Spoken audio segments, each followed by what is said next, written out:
To showreel. நம்ம ஒவ்வொரு வாரமும் ஒரு புது படத்தினுடைய படக்குழுவினர்களோட பேசிட்டு இருக்கோம். அந்த வகையில இன்னைக்கு இங்க வந்திருக்கிறவங்க பிருந்தாவனம் படத்தினுடைய குழுவினர்கள். வணக்கம். வணக்கம், welcome to the show. Radhamohan சாரோடைய படங்கள் அப்படின்னு சொன்னாலே எல்லாருக்குமே முதல்ல ஞாபகம் இருக்கக்கூடிய படம் வந்து மொழி.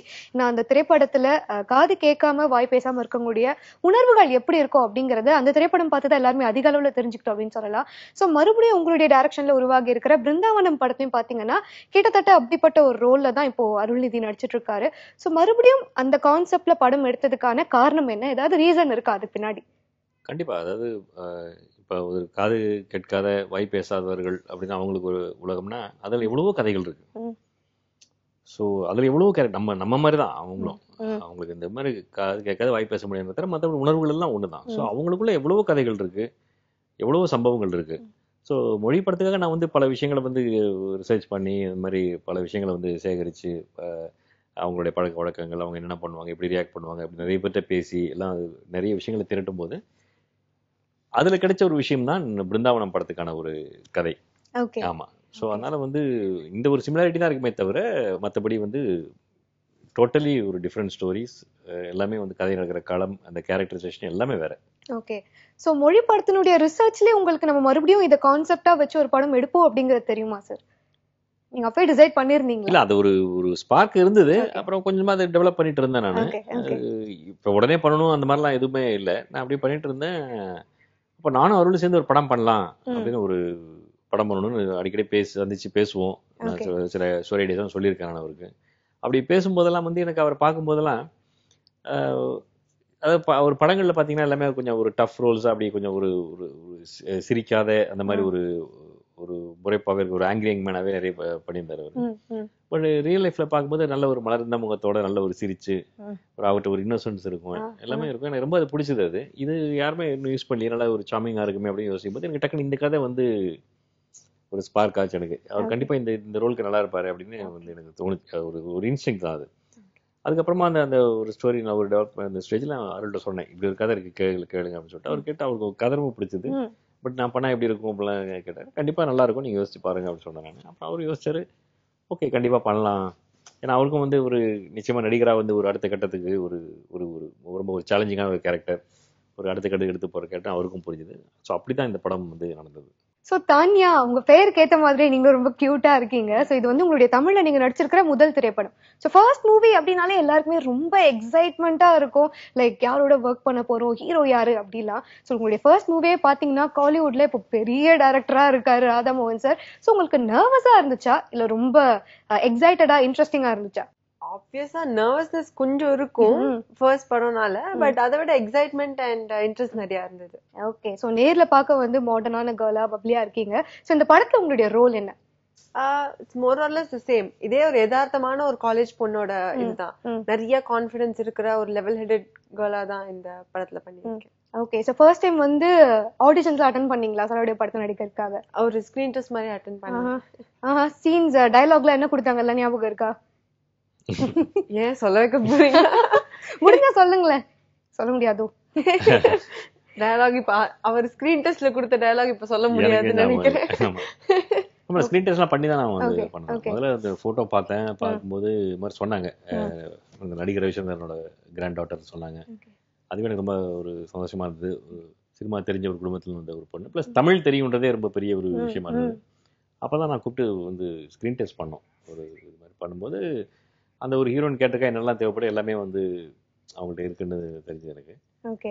பட் அதுக்கப்புறமா வந்து ஸ்கிரீன் டெஸ்ட்லாம் முடிஞ்சு ஓகே இவங்க பண்ணலாம் அப்படின்னு ஆரம்பிச்சப்பறம் ஒரு 1 month வந்து கம்ப்ளீட்டா ஒரு ஆக்டிங் ஒர்க் ஷாப் ப்ளஸ் எல்லா சீன்ஸ் ரிஹர்சல் பண்ணி ஸோ பக்காவா ட்ரைனிங் கொடுத்துட்டு தான் வந்து ஷூட்டிங் எடுத்துட்டு போனோம். ஓகே. ஸோ வீட்ல இருந்து ஏதாவது ட்ரைனிங் இருந்துச்சா? வீட்ல இருந்து உங்களை அப்படியே ப்ரிப்பேர் பண்ணி, ஏன்னா சின்ன வயசுல இருந்தே நீங்க வந்து சினிமா அப்படிங்கிறது வந்து புதுசான ஒரு விஷயமா இருந்திருக்காது, ஒரு பழக்கப்பட்ட விஷயமா இருக்கும். ஸோ வீட்ல ஏதாவது ட்ரைனிங் இல்ல இப்படிலாம் நடந்துக்கணும் அந்த மாதிரி ஏதாவது சொல்லி கொடுத்து அனுப்பினாங்களா? என் அம்மா எப்பவுமே என் கூடவே இருப்பாங்க செட்ல எல்லா இடத்துலயும். பட் ட்ரைனிங்கை விட சும்மா சொல்லுவாங்க இது பெட்டரா பண்ணிருக்கலாம். அம்மா மட்டும் தான் சொல்லுவாங்க, வேற யாரும் ஜெனரலா இன்டர்ஃபியர். அம்மா கொஞ்சம் கிரிட்டிசிசம்ஸ்லாம் இருக்கும், அம்மா கிட்ட பெஸ்ட் கிரிட்டிக்னு சொல்லலாம். ஓகே. சோ இந்த படத்துல வந்து அருள்நிதி சாரோட ரோல் பாத்தீங்கன்னா டெஃப் அண்ட் டம். சோ நீங்க அவருடைய இன்டராக்ட் பண்ணும்போது சைன் லாங்குவேஜஸ் கத்துக்கிறதுக்கான ஒரு முயற்சி இருந்ததா? கண்டிப்பா, பிகாஸ் அவரோட கம்யூனிகேட் பண்ணோம்னால எனக்கு சைன் லாங்குவேஜ் தெரிஞ்சாதான் என்னால அவரோட பேச முடியும்.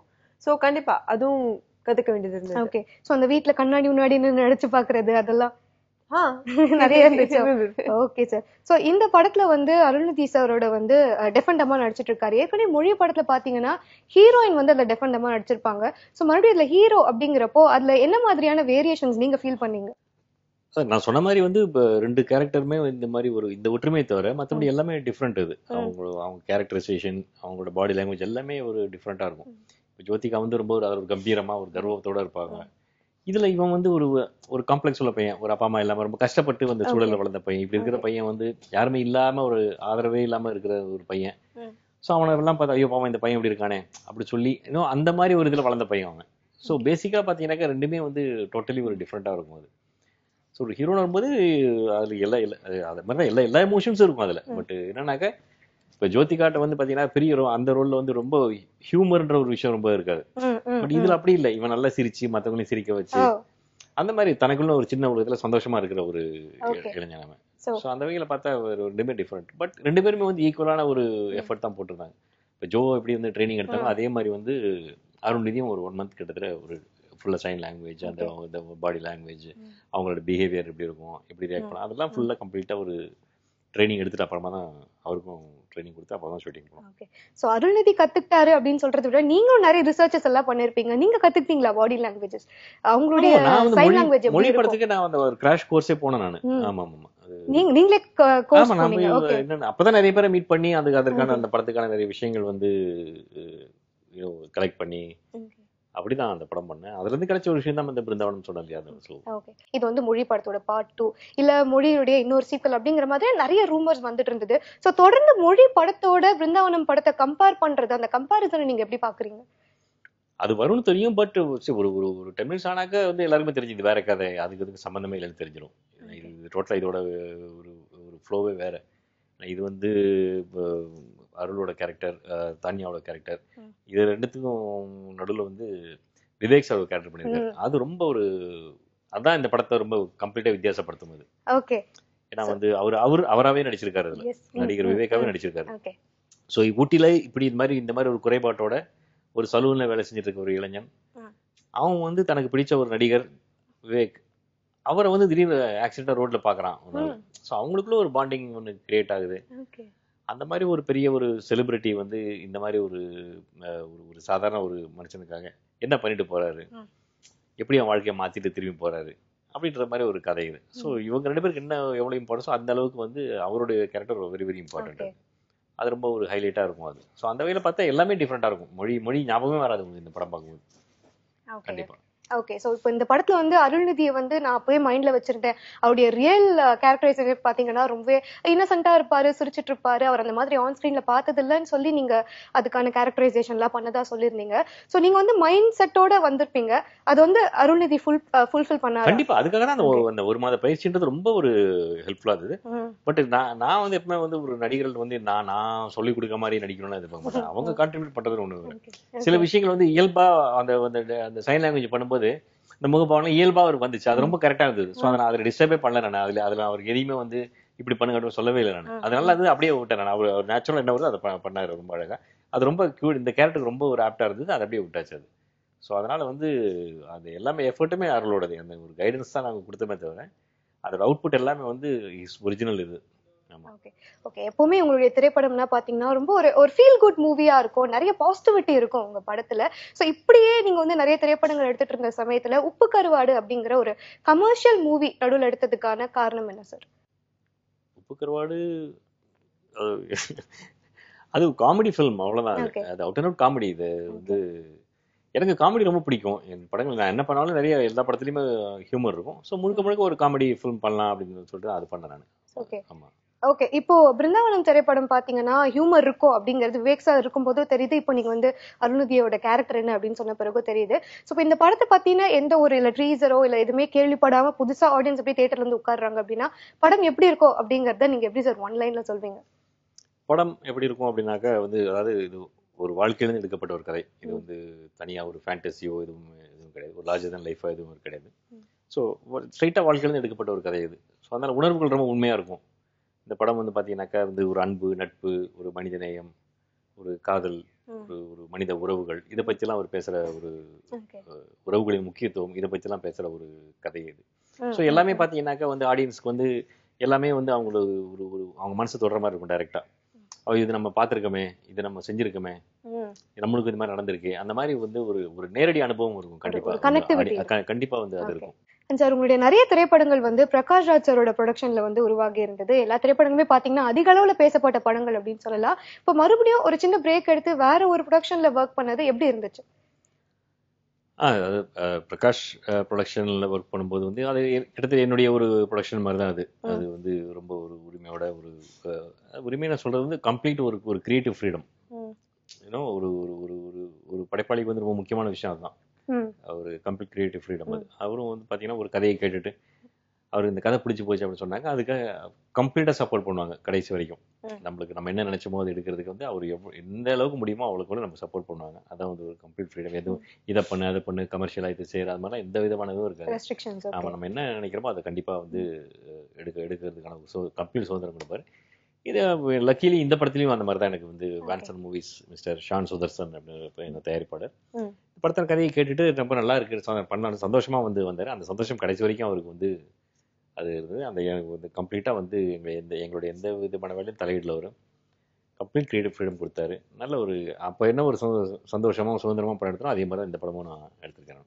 ஓகே சார், பொதுவாகவே ஆடியன்ஸ் வந்து தியேட்டருக்குள்ள போகும்போது படம் வந்து பாசிட்டிவ் எண்டிங் இருந்துச்சுன்னா நல்லா இருக்கும், இல்ல படம் முழுக்க பாசிட்டிவிட்டி இருந்தா கூட நல்லா இருக்கும் அப்படின்னு நினைப்பாங்க. சோ அப்படி நினைக்கிற எல்லாருக்குமே உங்களுடைய படங்கள் வந்து அதிக அளவு ஞாபகம் வரும் அப்படின்னு சொல்லலாம். சோ தொடர்ந்து எல்லா படத்துலயுமே பாசிட்டிவிட்டி வந்து ரொம்ப ஜாஸ்தியா இருக்கு அப்படின்னு சொல்றப்போ எப்பவுமே சொல்லுவாங்க ஒரு டைரக்டருடைய மென்டாலிட்டி வந்து படத்துல ரிஃப்ளெக்ட் ஆகும் அப்படின்னு. ஆஸ் அ பர்சன் நீங்க ரொம்ப பாசிட்டிவான ஒரு பர்சன் தான். கண்டிப்பா கண்டிப்பா.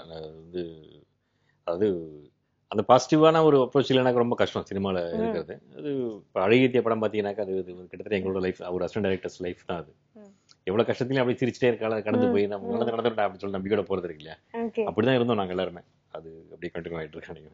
சரி, ஒரு திரைப்படம் எடுக்கும் போது அதுல வந்து கற்பனை கலந்து இருக்கும், அதே சமயத்துல நம்ம ரியல் லைஃப்ல ஃபேஸ் பண்ண ஒரு சில இன்சிடென்ட்ஸையும் வந்து நம்ம மையமா வச்சு எடுப்போம். அப்படி இந்த படத்துல அருள்நிதியோட கேரக்டர் மாதிரி நீங்க ரியல் லைஃப்ல மீட் பண்ணிருக்கீங்களா படம் எடுக்கிறதுக்கு முன்னாடி? ஆமா, நான் கேள்விப்பட்ட கேரக்டர் தான். நான் அஃப்கோர்ஸ் அந்த கேரக்டர் ரியல்ல மீட் பண்ணதில்ல, பட் ஒரு 2-3 இது வந்து கேள்விப்பட்டேன் அந்த மாதிரி. அந்த ஒரு இன்சிடென்ட் அதை வச்சு நான் அதுக்கு மேல நம்மளோட கற்பனையை கலந்து தான் நம்ம எதுவுமே பண்ண முடியும். ரியலா பார்த்து அப்படியே பண்ணாக்க ரொம்ப ஒரு ட்ரை ஆயிடும். அதுல நம்ம சில விஷயங்கள்ல வந்து ஸ்கிரீன் பிளேன்னு வரும்போது அதுல சில விஷயங்கள் ஆட் பண்ணி தான் வந்து எல்லாரும் ஆல்மோஸ்ட் நிறைய கேரக்டர்ஸ் வந்து ஒரு ரியல் கேரக்டர்ஸ் தான். அதை வச்சு நம்ம வந்து நம்ம இன்னும் கொஞ்சம் சினிமாட்டிக் ஒரு சினிமாவுக்கு என்ன தேவையோ அதை ஆட் பண்ணி நம்ம கதையை எடுக்காத அளவுக்கு கொண்டு போகிறது தான் ஸ்கிரீன் பிளே. இந்த படத்துல ஒர்க் பண்ணிருக்கிற மற்ற டெக்னீஷியன்ஸ் பத்தி ஷேர் பண்ணிக்கோங்க. மற்றபடி இசை விஷால் சந்திரசேகர் பண்ணியிருக்காரு. முதல் தடவை அவரோட நான் ஒர்க் பண்ணியிருக்கேன். இந்த ரீசெண்ட் டைம்ஸில் எனக்கு அவரோட மியூசிக் ரொம்ப பிடிச்ச, ரொம்ப ட்ரெண்டியாக ஒரு இன்றைய இளைஞர்களுக்கான ஒரு சாங்ஸாக இருந்தது. ஸோ இந்த படத்தில் ஒரு 3 பாடல்கள், 3மே வந்து வேறு வேறு ஸ்டைலில். ஒன்று நல்ல ஒரு ட்ரெண்டியான ஒரு ஜாஸ் ஸ்டைலில் ஒரு பாட்டு, இன்னொன்று வந்து ஊட்டியில் நடக்கிற கதை ஃபுல்லாக அங்கே இந்த படுகாஸ் அவங்களுடைய ஒரு ட்ரெடிஷ்னல் மியூசிக் ஒன்று இருக்கும், அதை பேஸ் பண்ணி ஒரு ஃபோக் சாங் மாதிரி ஒன்று. அப்புறம் இன்னொன்று ஒரு கிளாசிக்கல் டச்சோட ஒரு அழகான மெலடி, எஸ்பிபி பாடியிருக்கிற ஒரு மெலடி ஒன்று. ஸோ இந்த மாதிரி அழகான ஒரு 3 பாடல்கள் இருக்குது. ரொம்ப ரொம்ப சந்தோஷம் எனக்கு விஷாலோட ஒர்க் பண்ணதில். ரொம்ப 3 வெரைட்டியான சாங்ஸ் கொடுத்தாங்க. அது ஃபோட்டோகிராஃபி வந்து விவேகானந்தன் பண்ணியிருக்காரு. ஃபர்ஸ்ட் டைம் அவர் கேமராமேன் இன்ட்ரடியூஸ் பண்ணியிருக்கோம். ஒளிப்பதில் பி ஸ்ரீராம் அவருடைய அசோசியேட் அவர். ஸோ ஊட்டியோட அழகை வந்து அப்படியே வந்து கண் முன்னாடி கொண்டு வைத்திருக்காரு. ரொம்ப அழகாக ஒர்க் பண்ணியிருக்காரு. ஓகே, சோ இப்போ ஊட்டில அந்த மலைவாழ் மக்களுடைய ட்ரெடிஷனல் இன்ஸ்ட்ருமெண்ட்லாம் யூஸ் பண்ணிருக்கோம் அப்படின்னு சொல்லிருந்தீங்க. அந்த இன்ஸ்ட்ருமெண்ட் அந்த சாங் இருக்கு இல்லையா, அந்த ஒரு அதுக்கு ஒரு ஸ்டைல் இருக்கும். ஓகே, அந்த ஸ்டைல்ல ஒரு சாங் பண்ணிருக்கோம். ஓகே, சோ அதெல்லாம் நீங்க இன்சிஸ்ட் பண்ண விஷயமா இல்ல மியூசிக் டைரக்டர் வந்து சஜஸ்ட் பண்ணாரு இந்த மாதிரி இருந்தா நல்லா இருக்கும் அப்படின்னு? இல்ல, நம்ம அது லொகேஷன்லாம் பார்க்க போகும்போது நம்ம ஊட்டில ஒரு கதை நடக்குது, அது விஷயமா நம்ம நிறைய இது பண்ணுவோம் இல்லையா. சோ அப்படி வந்து ஒரு விஷயம் தான் அது. இந்த மாதிரி நான் சொன்ன அப்புறம் அந்த மியூசிக்லாம் கேட்டோம். சோ அதுல இருந்து ஒரு ஒரு ஸ்டைல் ஃபார்ம் பண்ணி ஒரு ஃபோக் சாங் ஒன்று பண்ணோம். ஓகே, சோ மியூசிக்ல வந்து நிறைய டைப்ஸ் இருக்கு, புதுசா ஆமா கண்டிப்பா. நம்ம வந்து நம்ம போற இடம் அப்படிம்போது அங்க இருக்கும் இல்லையா, நம்ம முதிய ஊட்டி நிறைய அதை பத்தி கேள்விப்பட்டிருக்கேன். வடிகாஸ் மியூசிக்லாம் கேட்டிருக்க முதிய. ஓகே, சோ இந்த தடவை அந்த ஒரு பேஸ்ல ஒரு பாட்டு பண்ணலாமே அப்படின்னு தோணுச்சு. ஓகே, சோ தான்யா நிறைய பாட்டு இருக்கு, உங்களோட ஃபேவரட் சாங் எது இந்த படத்துல? எனக்கு 3மே ரொம்ப, ஏன்னா 3மே டிஃபரெண்ட் வேரியேஷன்ல வந்த சாங். சோ 3மே இல்ல, எனக்கு 3மே ரொம்ப பிடிக்கும். 3மே ரொம்ப பிடிக்குமா? ஒரே ஒரு லைன் பாடி காட்ட முடியுமா எங்களுக்கு? பாட வராது. அப்படியா? அப்போ நெக்ஸ்ட் ஃபிலிம் வந்து சாரோட டைரக்ஷன்லயே வரப்போகுது, அதுல நீங்க சிங்கரா நடிக்கணும் அப்படின்னு சொல்றாரு. நடிக்க தானே இல்ல நிஜமா பாடணும் அப்படிங்கிறாரு. நடிக்க தானே சொல்றாரு. ரோல்னா ஓகே அக்செப்ட் பண்ணிப்பீங்க? ரோல்னா எந்த ரோலா இருந்தாலும் பண்ணலாம். இப்ப நிறைய ஆக்டர்ல அவர் பாட ஆரம்பிச்சிருக்காங்களா, சோ நம்மளும் பாடணும் அந்த மாதிரி நினைச்சிருக்கீங்களா? இது வரைக்கும் நினைக்கல. இல்ல அந்த மாதிரி ரோல் வந்தா பண்ணுவீங்க? கண்டிப்பா. ஓகே. சோ உங்களுடைய முதல் திரைப்படம் அழகிய தீய படத்துல பாத்தீங்கன்னா அசிஸ்டன்ட் டைரக்டருடைய லைஃப் எப்படி இருக்கும், அவங்க எப்படி டிராவல் ஆறாங்க ஒரு டைரக்டருக்கு அப்புறம், டைரக்டர் ஆன பிறகு எப்படி இருக்கு அந்த மாதிரி காமிச்சிருப்பீங்க. அதே நேரத்துல பாத்தீங்கன்னா மொழி படத்துலயும் ஒரு மியூசிக் டைரக்டரோட லைஃப் இருக்கும். இப்ப அகைன் இந்த படத்தையும் விவேக் சார் வந்து ஒரு ஆக்டராவே நடிக்கிறாரு. சோ சினிமா ஃபீல்ட் எப்படி இருக்கும் அப்படிங்கறத காட்டணும் அப்படிங்கிற ஐடியா ஏதாச்சும் இருக்கா? அப்படிலாம் இல்ல. நம்ம வாழ்ற ஒரு உலகம் இது. ஓகே. சோ நம்மள பாதிக்கிற விஷயங்கள் நிறைய இருக்கும். அதுல இருந்து நிறைய கதைகள் துணையா உப்புகிறவள் கூட கம்ப்ளீட்டா ஒரு ஃபிலிம் பேஸ்ட் அந்த மாதிரி ஒரு ஆஸ்பைரிங் ஃபில்ம் மேக்கர்ஸ் பத்தின கதை தான் அது. இப்ப பயணம் படத்துலயும் ஒரு ஃபிலிம் ரெஃபரன்ஸ் இருக்கும், அந்த ஒரு ஹீரோ இருப்பாரு, இது இருக்கும். அது மேபி அதான் நான் சொன்ன மாதிரி இப்ப நம்ம நேரடியா சம்பந்தப்படுற உலகம், அதுல நிறைய விஷயங்கள் இருக்கு. இப்ப சினிமா அப்படின்னாலே வந்து ஒரு எல்லாருமே வந்து ஒரு ஸ்பூஃப் மாதிரி தான் பண்ணுவாங்க. அதை ஒரு ஹீரோனாக்கா அது ஒரு டிப்பிக்கலா ஒரு கிளீஷேட் இது மாதிரி தான் இருக்கும் ட்ரீட்மெண்ட் தரும். அப்படி இல்லாம நிறைய ரியல் இது நிறைய இருக்கு இல்லையா? ஸோ அதுல இருந்து அந்த இமோஷன்ஸ் எல்லாம் கொஞ்சம் நமக்குள்ளேயே அதுல நம்ம பாதிப்பு நிறைய இருக்கும். அது வந்து அப்படியே சமயம் கிடைக்கும் போது அது மாதிரி வருது, அவ்வளவுதான். இப்ப பாலிவுட் ஹாலிவுட் எல்லாம் எடுத்துக்கிட்டீங்கன்னா நிறைய நாவல்ஸ்ல இருந்து படங்கள் உருவாகுது.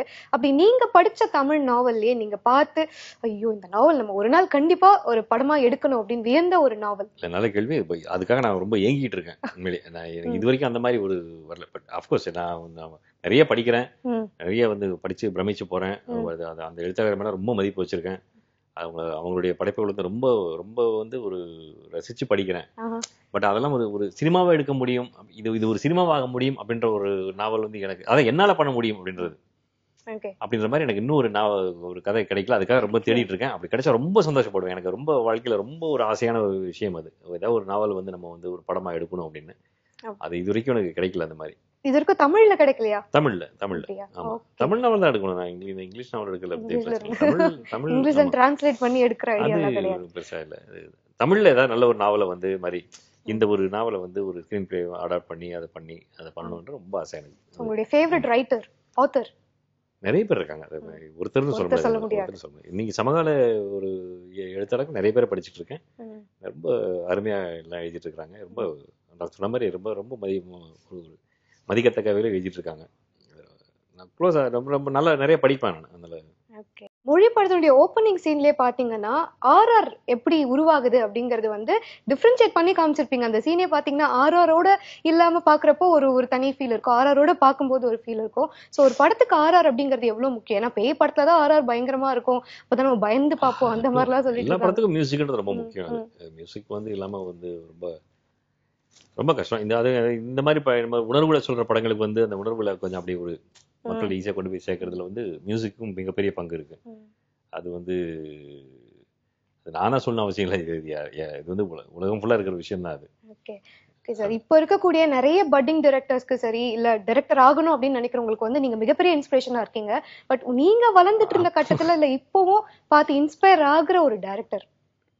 இல்ல இப்ப நான் என்னோட ஜென்ரேஷன் யாரை கேட்டாலும் வந்து இயக்குனர் பாரதி ராஜா தான் சொல்லுவோம் நாங்க. அது உண்மையிலேயே வந்து எல்லாருக்கும் டக்குனு ஒரு டைரக்டர் ஆகணும் அப்படின்னு நிறைய அதுக்கு முன்னாடி வந்தவங்க எல்லாரும் நிறைய பேர் வந்து நடிகர் ஆகணும் அப்படிதான் இருப்பாங்க. அப்படி ஒரு டைரக்டர் ஆகணும் அப்படின்னு வந்து ஒரு ஆசையை வந்து நிறைய பேருக்கு கொடுத்தவர் வந்து அவர் தான். ஓகே. சோ பாரதி ராஜா வந்து ஃபேவரட் டைரக்டர்னு சொல்லிருக்கீங்க. எல்லாருக்குமே வந்து அது ரொம்ப பிடிக்கும். சோ அவர மாதிரி கிராமத்து மண் வாசனையில இருக்கக்கூடிய ஒரு படம் எடுக்கணும் அப்படின்னு நினைச்சிருக்கீங்க? அவர் மாதிரி டைரக்டரா அவர் மாதிரி படம் எடுக்கணும்ன்றது ரொம்ப இல்ல அந்த ஜான்ரா அது அவருடைய ஒரு ஸ்பெஷாலிட்டி. அது அவர் எடுத்த படங்கள் அந்த உணர்வுகள்ன்றது நமக்கு என்ன வரமோ அது நம்ம செய்யணும். கிராமத்துக்கு எடுக்கூடாது இல்லை, அதுதான் நிறைய ரிசர்ச் பண்ணி அது கரெக்டான ஒரு செட்டிங்ல பண்ணணும். ஓகே. சோ தானியாவோட முதல் திரைப்படம் இது. இல்ல தானியாவோட ஆக்டிங் பார்த்து நீங்களே ஒரே டேக்ல முடிச்சிட்டாங்களே அப்படி ஏதாவது உங்களே அட்ராக்ட் பண்ற மாதிரி? இல்ல நிறைய இருக்கு அது மாதிரி வந்து. நான் சொன்ன மாதிரி நாங்க நிறைய நடிச்சு பார்த்துட்டோம், அதனால எங்களுக்கு பெரிய ஒரு பிரமிப்பா தெரியல அது உண்மையிலேயே. பட் படம் பார்த்த எல்லாரும் சொன்னாங்க மாதிரி ஃபர்ஸ்ட் படம் மாதிரி தெரியல இந்த பொண்ணுக்கு, அந்த ரொம்ப ஒரு சீசன்டான ஆக்டர் மாதிரி நடிச்சிருக்காங்க அப்படி சொல்லும்போது எனக்கு ஒரு சந்தோஷமா இருக்கும். ஓகே, கூட நடிச்ச விவேக் சார்லாம் கூட சொல்லியிருக்காரு ஷார்ட் முடிச்சு நல்லா பண்ணுதுப்பா அந்த பொண்ணு அப்படின்னு. ஸோ அது வந்து பெரிய அந்த ஒரு பாராட்டு வந்து எனக்கு ரொம்ப சந்தோஷமா இருக்கு. ஓகே. சோ இந்த மாதிரி ஷூட்டிங் ஸ்பாட்ல ஒரு சீன் சொன்ன பிறகு நீங்க அப்படியே ரொம்ப அந்த கேரக்டராவே மாறி டிரான்ஸ்ஃபார்ம் ஆகி நடிச்சிருப்பீங்க. அந்த சமயத்துல அம்மா எல்லாம் கூடவே இருப்பாங்க அப்படின்னு வேற சொல்லியிருந்தாரு சார். சோ அம்மா கிட்ட இருந்து இல்ல வீட்ல ஃபேமிலி மெம்பர்ஸ் கிட்ட இருந்து காம்ப்ளிமெண்ட்ஸ் ஏதாவது பாராட்டு? ஏன்னா யூஸ்வலா ஃபேமிலி தெரிஞ்சவங்க கிட்ட இருந்து இந்த பாராட்டு வாங்குறதா ரொம்ப கஷ்டமான ஒரு விஷயமா இருக்கும் இல்லையா? அம்மா பெஸ்ட் காம்ப்ளிமெண்ட் உங்களுடைய ஆக்டிங் பார்த்து. அம்மா கிட்ட இருந்து அது வர்றது ரொம்ப கஷ்டம். கஷ்டம். என் அம்மா வந்து எவ்வளவு நல்லா பண்ணாலும் அதுல இன்னும் கொஞ்சம் இம்ப்ரூவைஸ் பண்ணலாம்னு தான் சொல்லுவாங்களே தவிர்த்து அவங்க கிட்ட இருந்து ஓகே நல்லா இருக்கு அப்படிங்கறது வாங்கினா பெரிய விஷயம். பெரிய ரொம்ப விஷயம். நல்லா இருக்குன்னு வாங்க முடியாது. சரி அப்படி இருக்கிறது கரெக்ட் தானோ? Sometimes Yeah. எல்லாருமே It நல்லா helps இருக்குன்னு improve. சொல்லிட்டு இருக்கிற சமயத்துல ஒருத்தர் அந்த மாதிரி நம்மளுக்கு வந்து அது ஹெல்ப் பண்ணும் இன்னும் இம்ப்ரூவ் பண்றது. ஓகே இன்னும் நம்ம நல்லா பண்ணணும், இது நல்லா இல்ல, ஓகே ஃபைன் இதை இம்ப்ரூவ் பண்ணிக்கலாம்ன்றது என் அம்மா சொல்லிதான் எனக்கு வந்து இன்னும் நிறைய தோணும். ஓகே. இப்போ இந்த படத்தை நடிச்ச பிறகு சினிமா பத்தின உங்களுடைய ஐடியா எப்படி இருக்கு? எனக்கு முதல்ல இருந்தே சினிமானா ரொம்ப பிடிக்கும். இப்ப இன்னும் பிடிச்சிருக்கு. ஓகே. சோ எனக்கு நான் பண்ற வேலை ரொம்ப பிடிச்சதுனால எனக்கு வந்து நல்லா இருக்குது. அப்படியா? ரொம்ப பிடிக்குமா? அப்ப ஃபியூச்சர்ல உங்களே ஒரு டைரக்டரா பாக்குறதுக்கான வாய்ப்பு இருக்கா? ஆக்டிங்ல தானே உள்ள வந்திருக்கேன். சோ அது வந்து ஃபியூச்சர்ல தான் தெரியும். தெரியாது, எனக்கு தெரியாது, இப்போதைக்கு எனக்கு எதுவும் தெரியல. சோ இந்த படத்தை பாத்தீங்கன்னா விவேக் சார் இருக்காங்க, MS பாஸ்கர் இருக்காங்க, அதே மாதிரி உங்களுக்கும் காமெடி இருக்கக்கூடிய சீன்ஸ் இருந்துச்சா? படம் ஃபுல்லாவே வந்து ஸ்கிரீன் ஸ்பேஸ் வந்து விவேக் சாரோடையும் அருணதி சாரோடையும் ஷேர் பண்ணியிருக்கேன். நிறைய லாட் ஆஃப் ஹியூமர் இந்த ஃபிலிம். ஸோ எல்லாருக்கும் எல்லா கேரக்டர்ஸ்க்குமே நிறைய இருந்துச்சு. சோ அவங்களோட நடிக்கும் போது சம்டைம்ஸ் வந்து நம்ம ஃபேஸ் டு ஃபேஸ் கான்வர்சேஷன் மாதிரி இருக்கும். அப்படியே அவங்களுடைய ஆக்டிங் பார்த்து மெய் மறந்து ஐயோ அடுத்து நம்ம என்ன சொல்லணும் அப்படிங்கறது மறந்து போற அளவுக்கு பாத்திருக்கீங்களா அவங்களுடைய நடிப்பை? அப்படிலாம் மறந்து போனா நான் திட்டமா நான் விட மாட்டேன். அது மறக்கிறது வந்து அது சொல்றதுக்கு நல்லா இருக்கும், பட் ஸ்பாட்ல ரொம்ப இரிட்டேட்டிங் ஆயிடும்ல. ஆமா, நான் வந்து அதெல்லாம் நான் கேட்டுக்க முடியாது. என்ன ஒரு லைனை மறந்துட்டு திட்டு வரேன் கண்டிப்பா. அதனால அந்த மாதிரி இதெல்லாம் சம்பவங்கள் அது நடக்கல. எல்லாரும் அவங்கவுங்க பார்ட்டை வந்து உணர்ந்து அழகா நடிச்சாங்க. Everybody is experience enough and new கமர்னா she was trained enough. So அதனால வந்து ஸோ இந்த படத்துல இருந்து கத்துக்கிட்ட ஒரு விஷயம், என்னோட நெக்ஸ்ட் மூவிக்கு இது எனக்கு வந்து ரொம்ப யூஸ்ஃபுல்லா இருக்கும். இது என்டையர் மூவியே பாத்தீங்கன்னா ஒரு பியூட்டிஃபுல் ஜேர்னி, நிறைய எக்ஸ்பீரியன்ஸ் இருந்திருக்கும். ஒரு விஷயம் நான் வந்து ராதா மோகன் சார் கிட்ட இருந்து கத்துக்கிட்டேன் அப்படின்னா நீங்க எது சொல்வீங்க? நிறைய விஷயம் இருக்கு ஆக்சுவலி. ஆனா ஃபர்ஸ்ட் விஷயம்னா ஹார்ட் ஒர்க். என்ன பண்ற ரோல் பண்றதா இருந்தா அதுக்கு தகுந்த அதுக்கு என்ன தேவையோ அதுக்கு முன்னாடி நம்ம பண்ணிடணும். அப்படி இல்லாட்டி ஆன் செட்ல அது இவருக்கு வந்து முன்னாடியே ஹோம்ஒர்க் பண்ணணும்ன்றது இருந்தது. பட் மத்த டிரெக்டர்ஸ் எப்படின்னு எனக்கு தெரியல. சோ ஹார்ட் ஒர்க் பண்ணணும் டுகெதரா. எல்லா ஹீரோயின்ஸ்க்குமே பாத்தீங்கன்னா போல்டான ஒரு ரோல் நடிக்கணும். இப்ப நிறைய பேர் பாத்தீங்கன்னா ஸ்டண்ட் பண்றாங்க, இல்ல நெகட்டிவ் ரோல்ஸ் நடிக்கணும் அப்படிங்கிற ஒரு டிஃப்ரெண்டான கோல்ஸ் எல்லாம் இருக்கும். அந்த மாதிரி உங்களுக்குள்ள இப்படி ஒரு ரோல் நம்ம நடிச்சே ஆகணும் அப்படின்னா எல்லா ரோலையும் ட்ரை பண்ணணும்னு ஆசை. எனக்கு ரெஸ்ட்ரிக்டடா நான் வச்சுக்கல. சோ எந்த ரோல் எனக்கு சூட் ஆகுதோ அதை கண்டிப்பா எனக்கு பண்ணணும்ன்ற ஆசை இருக்கு. கண்டிப்பா. ஓகே. சோ அதே மாதிரி டிரெக்டர்ஸ் பத்தி பேசும்போது பாத்தீங்கன்னா ஒரு குறிப்பிட்ட ஒரு ஜான்ராவோ இல்ல ஒரு சப்ஜெக்டோ வந்து அவங்க மனசுல இருந்துட்டே இருக்கும், இதை வந்து நம்ம கண்டிப்பா ஒரு படமா எடுக்கணும் அப்படின்னு சொல்லிட்டு. நிறைய பேர் பாத்தீங்கன்னா எபிக்ஸ் நிறைய சொல்லுவாங்க. இப்ப மகாபாரதம் அந்த மாதிரி நீங்க கண்டிப்பா ஒரு சப்ஜெக்ட நான் படத்துல கொண்டு வரணும் அப்படின்னு அது சொல்வீங்க? நான் இன்னும் பண்ணல. அது ஒரு ஒரு ஒரு ஃபேண்டசி கலந்து ஒரு கதை பண்ணணும் போது ஆசை இருக்கு. ஆமா ஆமா, அது ஃபேண்டசியே அதை ஒரு ரியாலிட்டி கலந்து சொல்லணும்னு ஒரு ஆசை இருக்கு. ஓகே. சோ அதே மாதிரி ஒரு ஹாலிவுட் மூவி நீங்க பார்த்து ஒரு வியந்த படம், இது வந்து நான் தமிழ்ல ரீமேக் பண்ணணும் அந்த மாதிரி நினைச்ச திரைப்படம் இல்ல ரீமேக் பண்ற ஐடியாவே பார்த்து நிறைய பார்த்துருக்கேன், ரசிச்சிருக்கேன். அதை ஒரு ரீமேக் பண்ணணும்னு அந்த மாதிரி தோணல எனக்கு. ஓகே. அதே மாதிரி பாத்தீங்கன்னா ஹாலிவுட் பொறுத்த வரைக்கும் சயின்ஸ் ஃபிக்ஷன் மூவிஸ் அப்படிங்கிறது ரொம்ப கம்மி. ஸோ சயின்ஸ் ஃபிக்ஷன் பொறுத்த வரைக்கும் உங்களுடைய ஐடியா என்ன சார்? சயின்ஸ் ஃபிக்ஷன் எந்த படமா இருந்தாலும் வந்து ஒரு நல்ல ஒரு என்டர்டெய்னிங்கா இருந்ததுனாக்கா அதை ரசிக்க தான் போறோம் நம்ம, அவ்வளவுதான். அது சயின்ஸ் ஃபிக்ஷன் ஆகட்டும் இல்லை சாதாரண ஃபிக்ஷன் ஆகட்டும், எதுவாக இருந்தாலும் சரி. நான் உள்ள போகும்போது நான் வந்து நான் சரி ஒரு டைரக்டர் எல்லாத்தையும் மறந்துட்டு நான் வந்து ஒரு ரசிகராக டிக்கெட் உள்ள போகும்போது நான் ஒரு என்டர்டெயின்மெண்ட் தான் உள்ள போறேன். நான் ஏன்னா திருப்திப்படுத்த என்ன ஜானர் இருந்தாலும் எனக்கு பிரச்சனை இல்லை, ரசிப்பேன் நான். பொதுவாகவே உங்க திரைப்படத்துல பாத்தீங்கன்னா ஏதோ ஒரு கருத்து நீங்க வந்து டைரக்டா சொல்லல கூட இன்டைரக்டா ஏதோ ஒரு சில விஷயங்கள் நாங்க கத்துட்டு தான் இருக்கோம். அப்படி இந்த படம் பார்த்துட்டு வெளியே வர ஆடியன்ஸோட மைண்ட் செட் எப்படி இருக்கும்? கண்டிப்பா. அதாவது இப்ப சொல்ற மாதிரி இது வந்து இப்ப ஒரு கதையா சொன்னாலே உங்களுக்கு புரிஞ்சிடும். அது அதாவது இந்த மாதிரி ஒரு குறைபாடு உள்ள ஒரு இளைஞன், வாய் பேச முடியாது, காது கேட்க முடியாது, இன்னும் ஊட்டியில ஒரு சலூன் ஒர்க் பண்ணிட்டு இருக்கான். இங்க அங்க இருக்கிற இந்த பொண்ணு இவங்களுக்கு எல்லாருமே ஒருத்தர் வந்து தெரியும். ஒரு ஸ்மால் டவுன்னால எல்லாரும் எவ்ரிபடி நோஸ் எவ்ரிபடி ஃப்ரம் சைல்ட்ஹுட்ல எல்லாருக்கும் தெரியும். அந்த மாதிரி இருக்கிறவங்க இவங்களுக்கு நடுவில் வந்து திடீர்னு இந்த பையன் வந்து அவனோட அபிமான நடிகர் விவேக்கை வந்து சந்திக்கலாம் எதிர்பாராத விதமா. ஸோ அவங்க 2 பேருக்குள்ள அழகான ஒரு நட்பு உருவாகுது. ஸோ இந்த மாதிரி ஒரு எதிர்பாராம சதிச்ச ஒருத்தனுக்காக அவர் இந்த மாதிரி ஒரு பெரிய ஒரு செலிபிரிட்டி வந்து என்ன பண்ணிட்டு போறாரு, அவனுக்கு அவன் வாழ்க்கை எப்படி மாத்திட்டு போறாரு. இது வந்து ஒரு ஸோ இது கேட்கும்போது அவனுக்கு தெரிஞ்சிருக்கு இது வந்து ஒரு ஒரு அன்பு, நட்பு, ஒரு மனித நேயம், உறவுகள், உறவுகளின் முக்கியத்துவம், இதை பற்றிலாம் பேசுகிற படம் இது. ஸோ நேரடியாக நம்ம வாழ்க்கையில இருந்து எடுக்கப்பட்ட ஒரு கதை, எடுக்கப்பட்ட உணர்வுகள் தான் எல்லாமே. ஸோ படம் பார்க்கும்போது எல்லாருக்குமே வந்து இதில் வர உணர்வுகள் எல்லாமே வந்து எல்லாருமே வந்து ஒரு டச் பண்ணும். கண்டிப்பாக எல்லாருமே வந்து ரிலேட் பண்ணிக்க முடியும். அது நம்ம வாழ்க்கையில் நடந்திருக்கு, நம்ம கேள்விப்பட்ட விஷயமா இருக்கு, நம்ம பண்ணியிருக்கோமே இதே மாதிரி நம்மளுக்கு யாரோ பண்ணியிருக்காங்களே, நம்ம இது மாதிரி பண்ணியிருக்கலாமா, பண்ணிடக்கூடாது, இந்த மாதிரி பல விஷயங்கள் கண்டிப்பாக வந்து ஒரு சில புரிதல்கள் ஏற்படலாம். சில பேருக்கு வந்து சில வருத்தங்கள் ஏற்படலாம், சில பேருக்கு சில அந்த மாதிரி ஏதோ ஒரு வகையில் வந்து டைரக்டாக டச் பண்ணும் ஆடியன்ஸ். அந்த மாதிரி ஒரு படம் தான் இது. பிருந்தாவனம் படம் மட்டும் இல்லாம பாத்தீங்கன்னா ஆல்மோஸ்ட் உங்களுடைய எல்லா திரைப்படங்களிலுமே உறவுகளுக்கு இருக்கக்கூடிய இம்பார்ட்டன்ஸ் வந்து ஜாஸ்தியா இருக்கும் அப்படின்னு சொல்லலாம் இல்லையா சார்? எதனால அந்த ஒரு அது கான்சியஸ் டெசிஷனா? எல்லா கான்சியஸாலாம் எதுவும் கிடையாது. ஒரு கதை தோணுது அப்படின் போது அந்த கதையில வந்து நம்ம அந்த கதையை வந்து ஒரு ஸ்கிரீன் பிளே உட்காரும்போது அந்த கதையை நம்ம கையை பிடிச்சி கூட்டு போக முடியும்.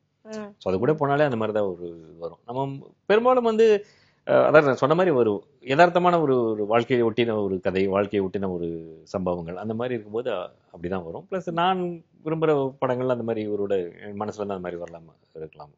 ரொம்ப நெகட்டிவா ரொம்ப இதாக போகும், சோகமாலாம் போகாம ஒரு ஃபீல் படம் பார்க்க வரும்போது ஒரு ஏதோ ஒரு ஓகே நல்ல ஒரு ஃபீல் குட் ஃபீலோட எல்லாம் வெளில போனால் போதும். அது ஓகே சார். படத்தினுடைய பெயர் பிருந்தாவனம். ஸோ படத்துக்கு பிருந்தாவனம்க்கும் ஏதோ ஒரு சம்பந்தம் இருக்கும்? கண்டிப்பா அது சொல்லும்போது தெரிஞ்சுக்கும். பிருந்தாவனம்னாலே என்ன ஒரு அழகான ஒரு அமைதியான ஒரு சந்தோஷமான ஒரு தோட்டம், அந்த மாதிரி ஒரு அழகான சீனரி அப்படிலாம் வருது. ஒரு ஊட்டி, ஒரு இயற்கை எழில், கொஞ்சம் ஒரு லொக்கேஷன்ஸ், அங்கே வந்து இந்த மாதிரி ஒரு அழகான ஒரு மனிதர்கள், அழகான உறவுகள், இது பற்றிலாம் நம்ம பிருந்தாவனம் டைட்டில் ரொம்ப ஆப்டாக இருந்தது.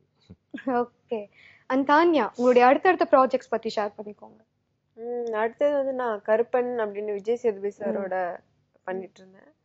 அது இட்ஸ் ஆல்மோஸ்ட் ஓவர், முடிஞ்சிருச்சு. அண்ட் மற்ற ப்ராஜெக்ட்ஸ்லாம் பேசிட்டு இருக்கேன், but it's not yet finalized. Okay. So நீங்க எக்ஸ்பெக்ட் பண்ற ரோல் கிடைச்ச உடனே கண்டிப்பா ஓகே சொல்வீங்க? கண்டிப்பா. Okay. So thank you so much. இன்னைக்கு இங்க கலந்துக்கிட்டு பிருந்தாவனம் படத்தை பத்தின நிறைய தகவல்கள் ஷேர் பண்ணிக்கிட்டதுக்கு ரொம்ப நன்றி சார். பிருந்தாவனம் படம் மட்டும் இல்லாம அடுத்தடுத்த ப்ராஜெக்டும் சக்சஸ்ஃபுல் ஆகணும்னு சொல்லி புதியுகம் சார்பாக வாழ்த்துக்கள் தெரிவிச்சுக்கிறேன். நன்றி. நன்றி. இன்னைக்கு நம்ம பிருந்தாவனம் படக்குழுவினர்களோட நிறைய விஷயங்கள் பேசினோம். அது எல்லாமே உங்களுக்கு ரொம்ப சுவாரஸ்யமா இருந்திருக்கும் நான் நம்புறேன். பிருந்தாவனம் படத்தையும் கண்டிப்பா நீங்க தியேட்டர்ல போய் பாருங்க. இதே மாதிரி அடுத்த வாரம் இன்னொரு புது படத்தினுடைய குழுவினர்களோட உங்க எல்லாரையும் சந்திக்கும் வரை உங்களிடமிருந்து விடைபெறுவது உங்கள் கண்மணி.